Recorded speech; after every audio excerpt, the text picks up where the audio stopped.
What's up, guys? This is RG giving you another high definition broadcast. Here we are at Battle.net and we are checking out the game guide and the Barbarian specifically. So I am listening to you guys, your input, and I'm going to do a Barbarian PvE build for the retail version. And this is some theory crafting, and hopefully you guys get a good feel about what I'm going to do for PvE, and hopefully you can try to emulate it or even make your own build. Um, I also am asking you guys in the comments to tell me what you guys want to see as theory crafting, what class, and hopefully you guys put that in the comments for me so I can, do what you guys want, so you can check back at my channel and be like, oh, I really wanted to see that video and it's nice. So yeah, so definitely put it in and I will try to make that happen for you. I also have a video of the Barbarian first run through of beta patch 17, so if you want to go watch that, then tell me and I will upload it for you. It's pretty long and it's about 4 parts, so tell me if you guys want to see that, or if you guys seen enough of the walkthroughs, I won't upload it for you. Other than that, I'm going to go ahead and start in on the Barbarian PvE for beta patch 17, what skills they're showing us, and why I would use them in retail.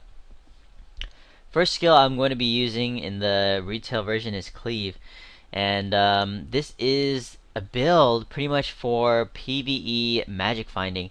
So it's going to be pretty useful as a barbarian to magic find, as they have very good magic finding skills. The first skill I chose was Cleave, obviously because it is a very good fury generator and a good damager, AoE damager, and I'm going to increase the damage of that by using broad sweep, this rune right here.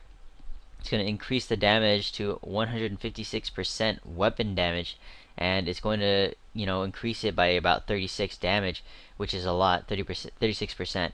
So next thing I'm going to show you guys is a frenzy. Definitely want to equip that with the manic, which is increase the frenzy effect to also increase your damage by 4%.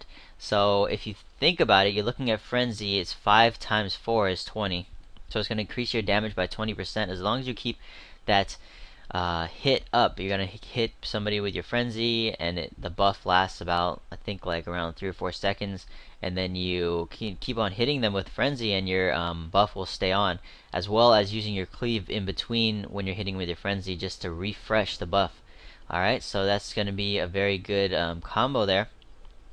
The next thing I want to show you guys is the threatening shout with Grim Harvest. The Grim Harvest is going to give you additional treasure drops. So 15% increased chance to drop additional treasure when enemies are affected by this threatening shout, which is going to last 15 seconds, and it's also going to synergize with one of my passive skills. Next thing I want to show you guys is Hammer of the Ancients.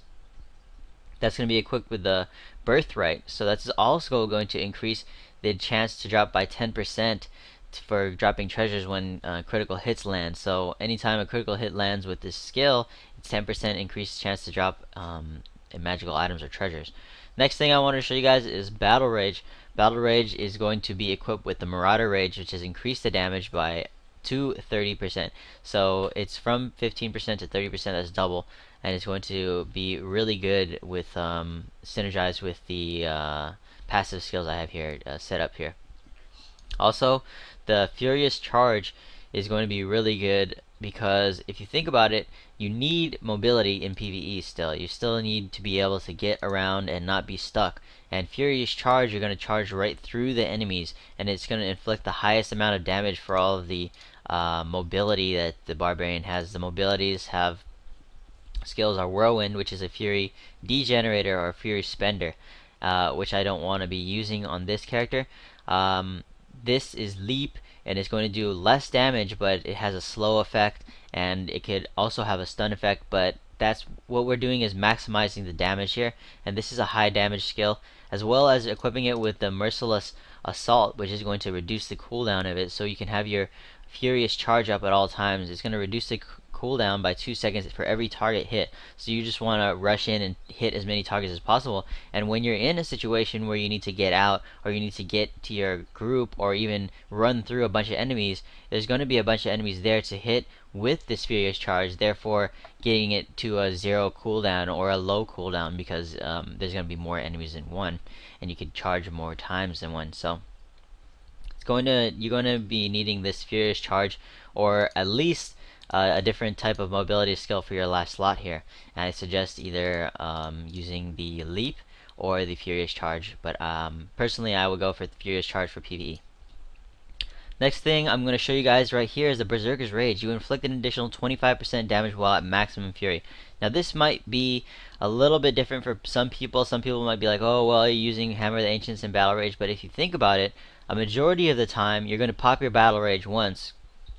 It's going to last for a long time, because check this out, Inspiring Presence is going to double the duration of your shouts, which is your Battle Rage, Threatening Shout, and Warcry. Now you have Battle Rage here and Threatening Shout. That means that instead of 15 seconds, 30 seconds that enemies are badly shaken and have a 15% chance to drop an additional treasure. And with Battle Rage, it's actually 60 seconds that you're going to have 30% more damage. So you pop your Battle Rage once, and then you can get your Fury all the way back up to full, then making your damage 25% higher. So if you think about it, you're going to have full Fury, and you could use your Cleave instead of using your Hammer of Ancients to get them down, and use your Hammer of the Ancients when they're lower HP, so that they can be increased chance of treasure drop, or you can hit them with the last hit of the Hammer of the Ancients and hope it crits, giving you that percent chance extra to do more damage and percent chance extra to get more items as well. So that is the build I'm using. I'm also using Brawler. As long as there are 3 enemies within 8 yards of you, all your damage is increased by 30%. So as long as there's 3 enemies within 8 yards, it's going to be a good amount of damage, and you're always going to be in the front. You don't have any throwing skills with this right here. You're always in the front, and this is going to do a lot of damage. Now, as Diablo 3 is one of those games where you can switch your skills up, this isn't going to be as useful in a boss fight, right? So you want to look at the boss and see which of these passive skills is going to help you the most. If it's going to be a physical boss, you want to go for like Nerves of Steel with armor, or if you want to go for more damage, you can go for Ruthlessness instead of that. Or if the boss does have a bunch of adds that you need to take care of, you can keep the Brawler.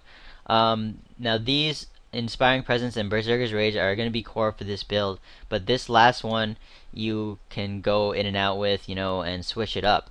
And maybe you want to go for the Juggernaut, which is going to reduce crowd controlling effects if the boss has some kind of stun or something like this, or Unforgiving, which is going to no longer degenerate Fury, which will help you out with Berserker's Rage. It's really up to you guys on the boss, on whatever you want to use. You can also use this Unforgiving if you want to for the PvE, but I would suggest going for Brawler, just because it's going to give you that extra damage, as well as the Furious Charge. You can just run right into the middle of them using your Brawler and have 3 enemies within 8 yards. You start your Cleave up, start your Hammer of the Ancients up, Battle Rage.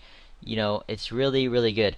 When you're in the middle of them, you definitely first want to use your Threatening Shout, though. Just like in World of Warcraft, you always want to use your Threatening Shout first, or your Demoralizing Shout. It was in WoW, but you definitely want to use this first, because it's going to mitigate as much damage as possible to you and your friends. So definitely want to go with these skills. For me, if you don't like PvE Magic Find, then you can go for PvE straight up damage build, and you can switch this up. This Hammer of the Ancients, you can switch it either to Seismic Slam, or you can switch it up to Rend, something like this, that'll give a high damage AoE like this, 271% weapon damage. You can also switch to like a Whirlwind, something like this, if you don't want to do maximum Fury. But for me, this build is all about Magic Find and maximum Fury and maximum damage. So you want to keep this build how it is if you want to do a good amount of Magic Find and do a high amount of damage as well. If you can have 3 barbs with this, or you have at least 3 barbs, so 4 barbs would be even better, but you could have 4 barbs with this and your Magic Find would be off the charts. If you have all Magic Find items, this would be a really good PvE Magic Find build. If you are going all Barbarians, I suggest one of you guys switch out your Threatening Shout for a Warcry, because it's going to, again, rally cry increases armor of you and all your allies. So think about it. If you have 4 barbarians, you don't need 4 threatening shouts. You can switch up your threatening shout to war cry, and this is the skill that you would be switching out, the threatening shout. One of you should have threatening shout, or 2 of you if you want to spread it out on a bigger radius, because the threatening shout is, remember, the one that is going to give you the increased chance magic find for the Grim Harvest. So 1 or 2 of you should have threatening shout, and then the other should have war cry, and you guys can like say gather up, and then you do your war cry, and then you can bounce out and do whatever. And different barbarians could switch out different skills inside this slot that would be threatening shout. So, but at least one of you should have threatening shout equipped with the Grim Harvest skill. So that's about it for this video, guys, for the PvE Barbarian Magic Find. I hope you guys had a good time and learned some things about the Barbarian Magic Finding, and I hope you guys put in the comments what you guys want to see for Theory Crafting. And that's about it for this video, guys. So thank you all for watching. Definitely hit the comment and tell me what you guys want to see. Definitely, if you could, hit up the channel and subscribe. Other than that, thanks everyone for watching, and take it easy. Peace.